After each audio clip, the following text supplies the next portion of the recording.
दोस्तों आज की इस वीडियो में भारत की अर्थव्यवस्था और कतर में फंसे हमारे नागरिकों के बारे में आ रही दो काफी बड़ी खबर को जानेंगे, जिसमें हमारी पहली खबर कतर की तरफ से उठाए गए एक ऐसे कदम को लेकर है जिससे भारत के हाथ से वह न सब छूट सकती है जो भारत कतर के खिलाफ इस्तेमाल करना चाहता था।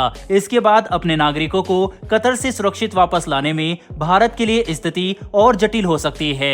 वहीं पर हमारी दूसरी खबर भारत की इकोनॉमी से जुड़ी हुई है, जिसकी रेटिंग को अमेरिका की तरफ से 0.7% से बढ़ाकर सीधा 6.2% तक कर दिया गया है। तो चलिए अब इस वीडियो को शुरू करते हैं और इन दोनों ही इंटरेस्टिंग खबरों को डिटेल से समझते हैं। दरअसल दोस्तों आप सभी को पता होगा कि कतर में फंसे हमारे नागरिकों को भारत वापस लाने के लिए सरकार पूरी कोशिश कर रही है, लेकिन हम जिस नस का इस्तेमाल करके कतर के ऊपर दबाव बनाना चाहते थे अब वह भारत के हाथ से निकलता हुआ दिखाई पड़ रहा है।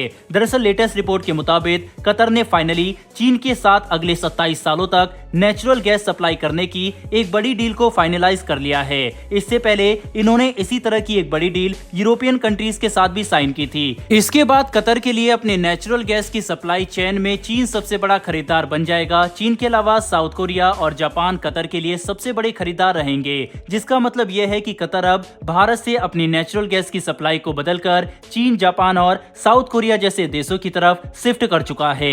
इससे भारत पर कतर की अर्थव्यवस्था की निर्भरता कम हो जाएगी। बता दें कि ये खबर एक ऐसे समय पर सामने आई जब भारत कतर से खरीदे जाने वाले नेचुरल गैस का इस्तेमाल करके दबाव बनाना चाहता था ताकि हम हमारे नागरिकों को सुरक्षित वापस ला सके। भारत अपनी जरूरत का कुल 50% नेचुरल गैस अकेले कतर से खरीदता है। ऐसे में कतर भारत के ऊपर काफी ज्यादा निर्भर था, लेकिन चीन के साथ 27 सालों तक नेचुरल गैस सप्लाई करने की इस डील के बाद कतर की निर्भरता भारत के ऊपर लगभग खत्म हो चुकी है। वहीं पर वह समय भी दूर नहीं जब कतर चीन के साथ और भी ज्यादा बड़े स्केल पर एनर्जी पार्टनरशिप का विस्तार कर सकता है। ऐसे में भारत को ध्यान रखना होगा कि हमारे नागरिकों के लिए विकल्प अब काफी सीमित होते जा रहे हैं। बता दें कि भारत कूटनीति का तो इस्तेमाल कर ही रहा है, जिसमें अमेरिका और फ्रांस समेत कई दूसरे अरब देशों की बड़ी भूमिका होगी। वहीं दूसरी तरफ Bharat international court of justice के साथ साथ दूसरे कानूनी विकल्पों पर भी ध्यान दे रहा है, लेकिन इनका इस्तेमाल हम सिर्फ तभी कर सकते हैं जब कतर भारत के साथ कोऑपरेशन मजबूत करने के लिए आगे बढ़े, वरना भारत और कतर के बीच में तनाव लगातार बढ़ते ही दिखाई देगा।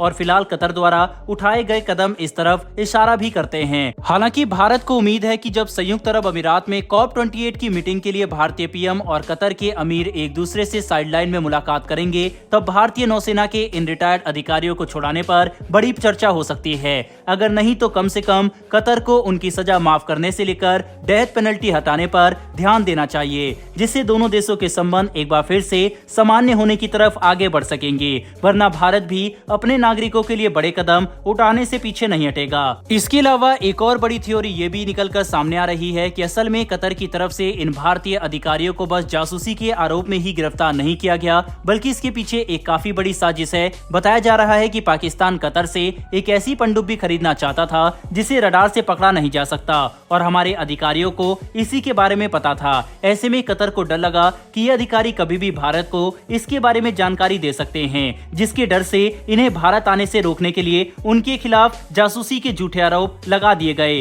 पर सच क्या है ये तो अगले कुछ ही दिनों में सामने आएगा ही, इसीलिए हमें संयम से इंतजार करना होगा। बहरहाल बढ़ते हमारी दूसरी खबर की तरफ। तो दोस्तों ये खबर भारत की अर्थव्यवस्था को लेकर है, जिसके तहत अब अमेरिका की रेटिंग एजेंसी फिच रेटिंग की तरफ से काफी बड़ी बात कही गई। फिच रेटिंग ने अपने पुराने आंकड़ों में सुधार करते हुए कहा है कि मिड टर्म डेवलपमेंट के मामले में भारत सबसे ज्यादा आगे चल रहा है, और उन्होंने हमारी रेटिंग को 5.5 से बढ़ाकर 6.2% तक कर दिया। ये 0.7% की बढ़ोतरी है, जिसे देखकर भारत काफी ज्यादा खुश है, क्योंकि इसका मतलब यह है कि देश के अंदर आर्थिक स्थिति लगातार मजबूत होती रहेगी। बता दें कि मिड टर्म पीरियड 2023 से 27 को माना जा रहा है, जिसमें भारत के अंदर न सिर्फ विकास दर तेजी से बढ़ेगी, बल्कि हमारे देश में रोजगार की स्थिति में भी काफी सुधार होगा। इसके अलावा कामकाज की आयु में भी वृद्धि होने की बात कही जा रही है, जिससे देश के अंदर एक काफी मजबूत इकोसिस्टम तैयार होगा, और इसके जरिए ही हम अपनी इंडस्ट्री को फ्यूल करते रहेंगे। कुल मिलाकर समझने की कोशिश करें तो आने वाले समय में भारत अर्थव्यवस्था के मामले में सभी देशों को पीछे करने वाला है। बहरहाल दोस्तों इस वीडियो में इतना ही, लेकिन कतर और भारत के बीच लगातार बिगड़ते संबंध के ऊपर आपकी क्या राय है कमेंट बॉक्स में लिखकर जरूर बताइएगा।